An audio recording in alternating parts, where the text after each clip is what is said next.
Let's chat, shall we?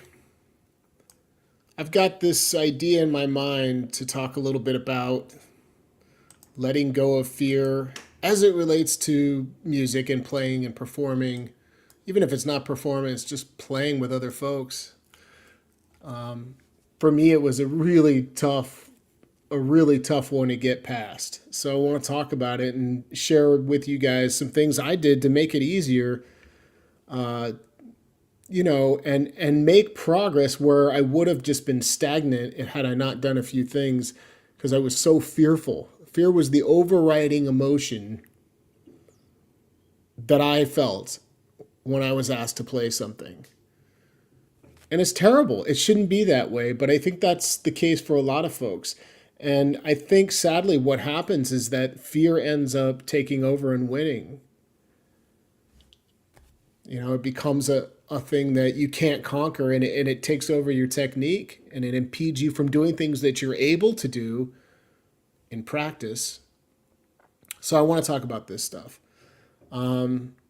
Before I do, I will mention briefly that I have a class tomorrow. All you need is an A harmonica, and I'm going to talk a little bit about owning an A harmonica today as well.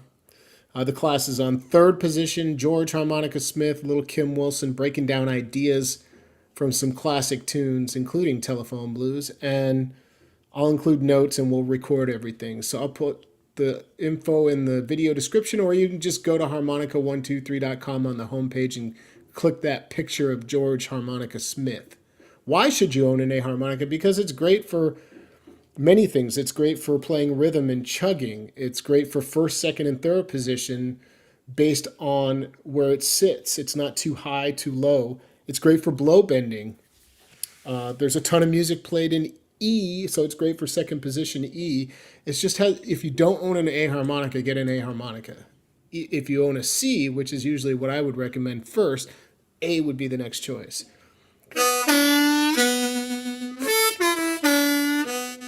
So letting go of fear, man, it crippled me.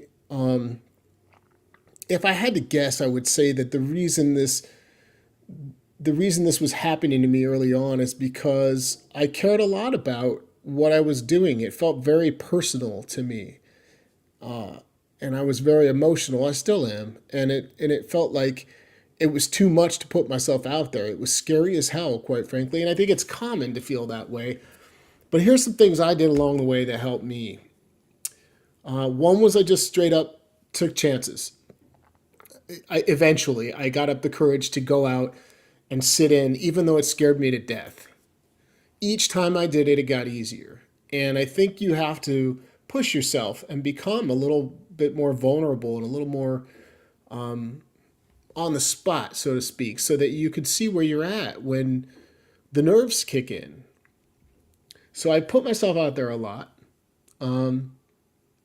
When I think back to one of the first times I played in front of an audience, it was with Big Jack Johnson back in the 90s, in the late 90s or mid 90s, when I first started getting into harmonica.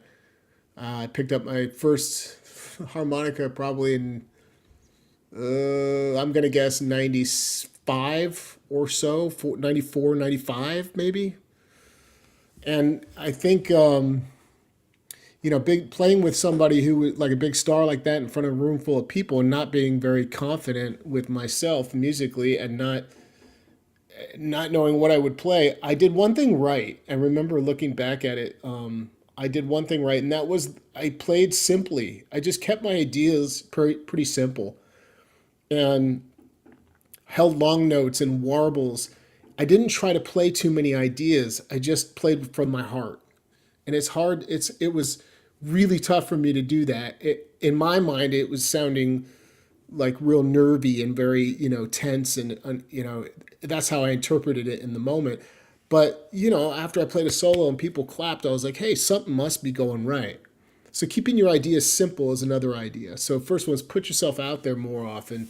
And that means little by little, you just have to take the chance and get up and go to an open mic or a blues jam or play some guitar with your neighbor to start out. I got lucky. I lived with somebody. Here's tip number 3. Play as often as you can.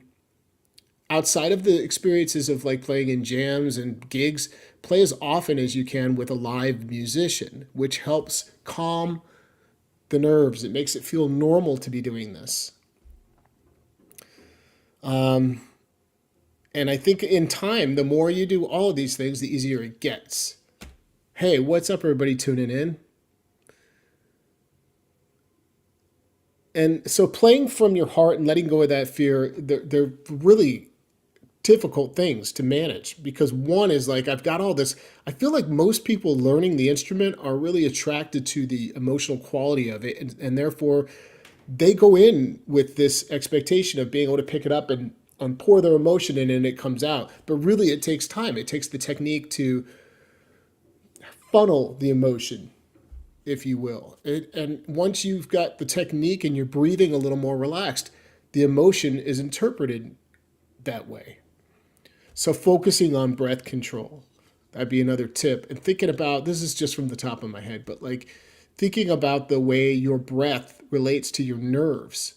What happens when you get nervous? Your breath goes out and you can't breathe. You can't even catch your breath. I remember going, I can't even play a note right now. I'm so nervous. I'm about to vomit inside of the harmonica. Sorry, that was a little graphic. But that's how it felt to me. I was just so amped up and nervous. I mean, visibly shaking and all that stuff. It's just music, which, yes, it's important. It's near and dear to us, but it's still just music. You can't put that pressure on yourself.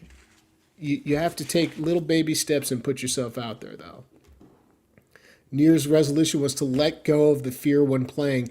Yeah, I mean, just getting that idea in your head actually is a good starting point, like a little mantra that you repeat that I'm going to play confidently or I'm going to let go of fear or something like that. Another thing I did is I usually try to take a minute, speaking of breath control, and just settle myself. But right before I play, I still do this a little bit and just kind of get your breathing. Remind yourself that this relaxed inhale and exhale is how you want to play music through the harmonica the same way.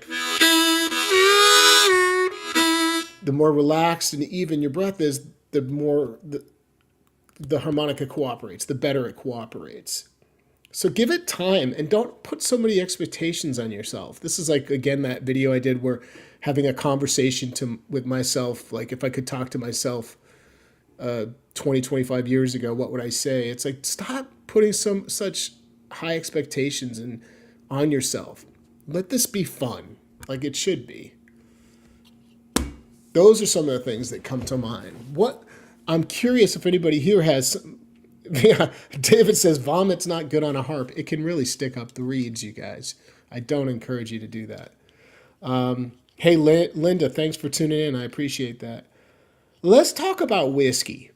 Somebody wrote whiskey helps. Now, I'm not going to disagree with this idea that that having a little bit of a sip or two before you play, that it can't calm your nerves, but I don't think it's something you should rely on. In fact, I've always said, if you're going to play music in various states of mind, you might want to practice in various states of mind. Under the influence, for example, would be one state of mind of some particular substance that you're practicing in that mind frame. Now, I'm not encouraging you to go out and do drugs or anything. I'm not trying to say that. I'm just saying, if you're going to be playing in that state, you might want to be practicing in that state. But if you are going to be drinking, a lot of spirits, even straight stuff, can gum up the harps if there's sugar inside of that alcohol, which some of them have more sugar than others, or mixed drinks or beer. Don't sip on that while you play. It will really ruin your harp.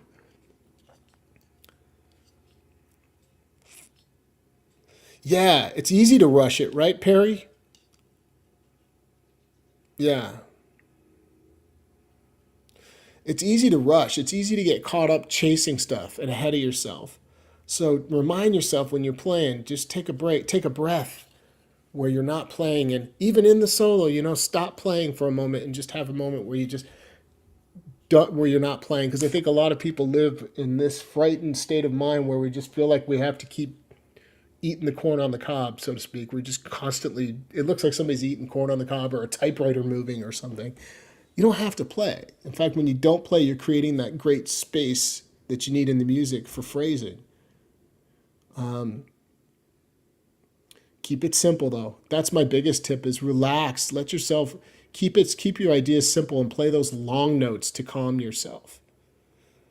And one thing that's cool about this class, not to tie it back into this class I'm doing tomorrow, is that I think the notes that are available to you in that third position, especially on the blues scale, that step and a half bend on 3 full step and 2 full step bend, they're really tricky to hit as a note choice going, just hitting the note. And I think that also creates nerves. So it's almost like a double whammy. The note's hard and you know it's going to be hard. So then you get there and sure enough, you're sharp of it or whatever happens. Or the note sounds off and it's like, that's why I don't want to do this position or I don't want to use these notes yet. Make it a game, make it fun, and take these notes and just treat it like a small exercise of a few notes.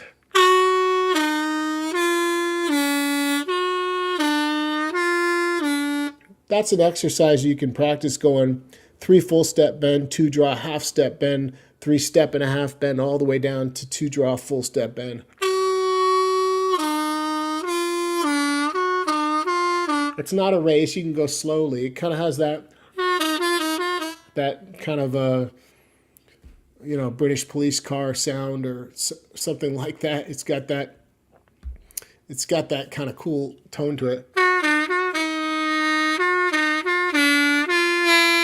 Any combination you want. Maybe you leave one note the same and only alternate the second note. Just play around with that.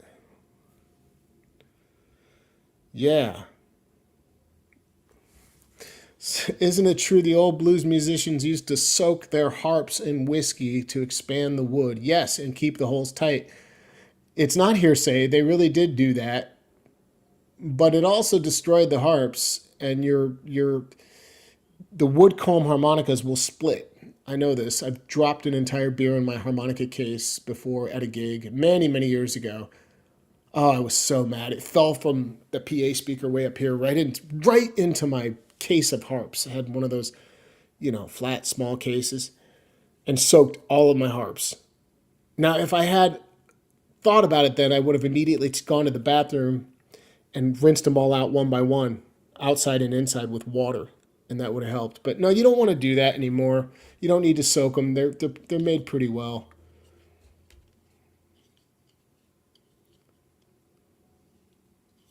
Yeah, Linda, cool. You're playing with Curtis. Curtis is a great singer and a great harmonica player. Curtis Salgado. You know,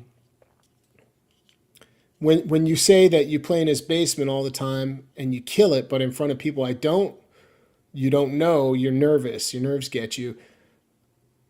I think I think the key is to kind of, how they say when you're nervous, just pretend like everybody's naked or something like that.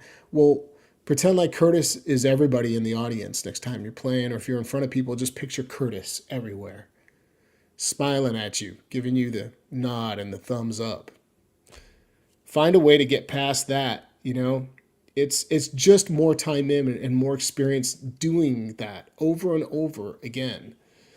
There's nothing more frustrating for especially a beginner player who's got all the energy and all of the emotional stuff you want, but they have so much nerves that it's just in the way of being able to translate musically. Use the technique to funnel and channel that energy. Use your breath control. It's counterintuitive. We want to play harder, or we incidentally end up playing harder when we're nervous, but you've got to learn to rein it in and breathe as easy as you can. Hey, Tony Cannon, what's up, buddy? Yeah, first times getting up are surreal. They're really hard to relax and get the nuance you get when you practice. Play with others is so different to noodling alone at home. Indeed. And Tony, I know you've been doing a lot more of that, getting out and playing and pushing the boundaries. That's the ticket. And the more you do that, the more fun it becomes too. Let me take a minute and talk about. I'll just break from this topic for a second and talk about some things I'm going to do in this class. I'm going to share the minor pentatonic scale, the blues scale, and the major pentatonic in third, which is really cool. Because when you're playing over major songs with third position, you can float in and out of minor major We know that the minor scales work just fine over major songs and minor songs. So when you approach a major song, you have extra notes you can bring in third position. For example, three draw, which most people avoid. You don't need to avoid that at all when you're playing over these major songs, and you'll hear it in the examples, especially with Kim's playing. Sorry, I'm fidgeting with this thing. I can't help it. If I'm holding a harmonica, I start doing this to it. Does anybody do something like that when they're holding their harmonica? Joe Falisco's got a thing he does. I can't do it, but he flips it like this, and it goes around, and then it ends up back in his hand. It's unbelievable. It's like a magic trick. I just end up doing this. Okay, let me put the damn harp down.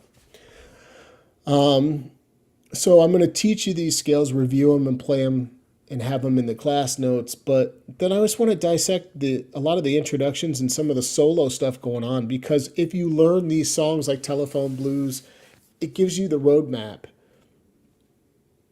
Using the scale notes in such an easy, straightforward way.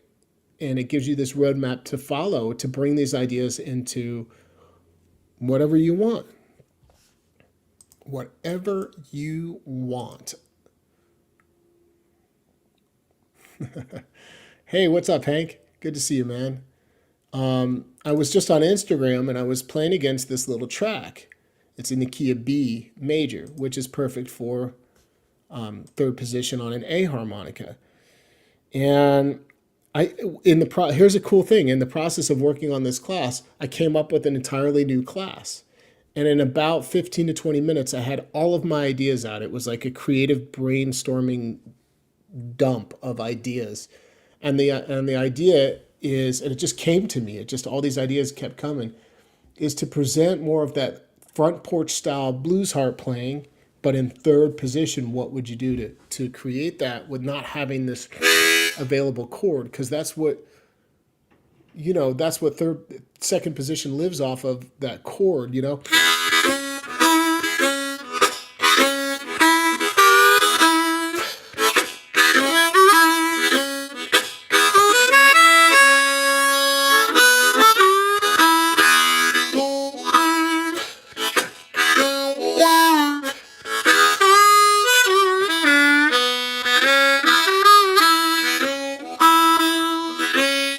So this style playing, I call that front porch or back porch style playing, and I've got classes out that are very popular. A lot of people have checked these out, and these classes teach you how to do that, how to mix chords and riffs and come up bass lines and create your own jam without accompaniment.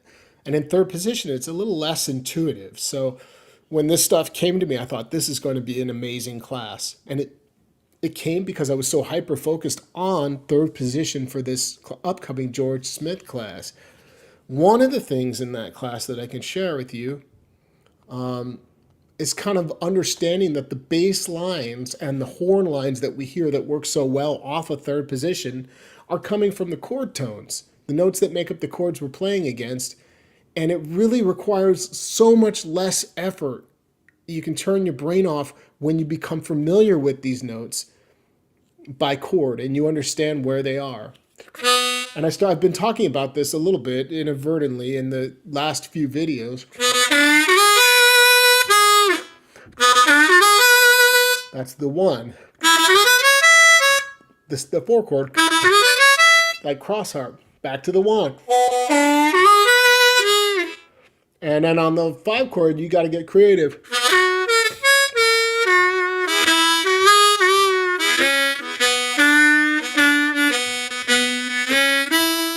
So you find out your sweet spots just like you did in second position. So I'm going to be breaking down note for note these cool little horn lines and some of the bass lines articulated.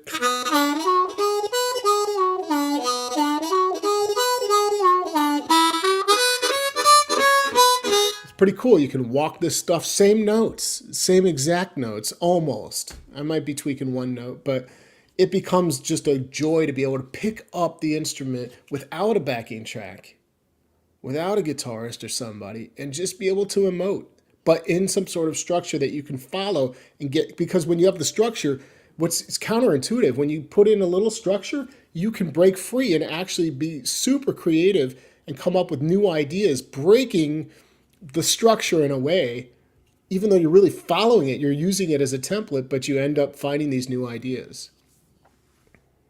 It's going to be a blast. I guarantee you. Nothing has come to me that fast.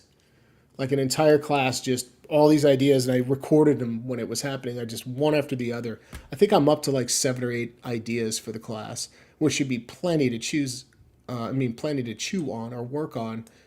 And yeah, make it fun. For me, music is still a blast. I just constantly enjoy the process of trying to push the limits of what I can do today, and see what comes out. So on that note, have some fun.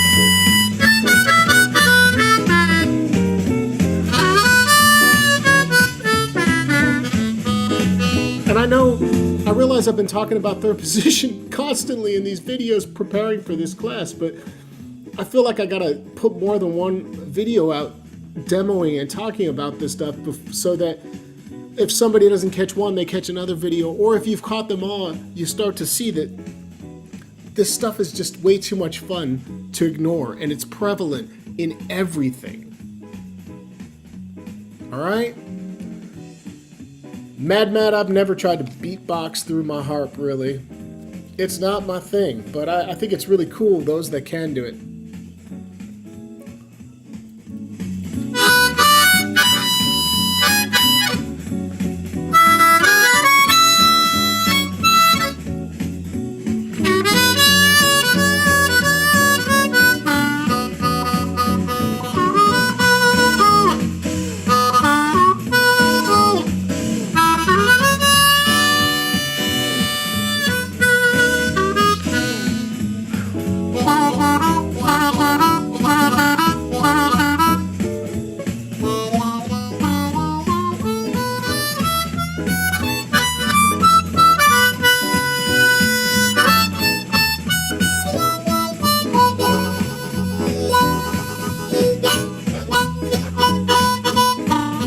All right, I'm going to pause here. Pause this little track and give a plug to my buddy MCCD Sessions. This channel is great. He's got some fun backing tracks. Go subscribe. I talk about it all the time in this channel. Yeah. Don't be afraid. Hear that voice in my head next time you get up and you're nervous. Just remind yourself you're just playing the harmonica. Keep it simple. And here's the coolest thing. Those nerves that you have, don't deny them. Don't shove them back inside of you. Just learn how to sort of slow release all that stuff. The nerves, you want all that. It translates to passion. If you had no nerves and all the technique in the world, I'd be bored to tears. And I'd rather hear the guy that's nervous as hell that hits an occasional right note. I can at least feel something from that. And on that note, I hope you guys make it a great Friday. I hope you'll consider joining me in this class.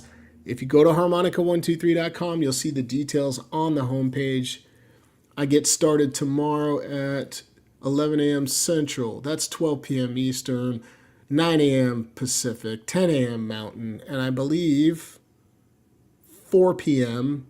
GMT for my folks across the pond that are tuning in. All right, friends. I'll be back soon. Thanks for hanging out.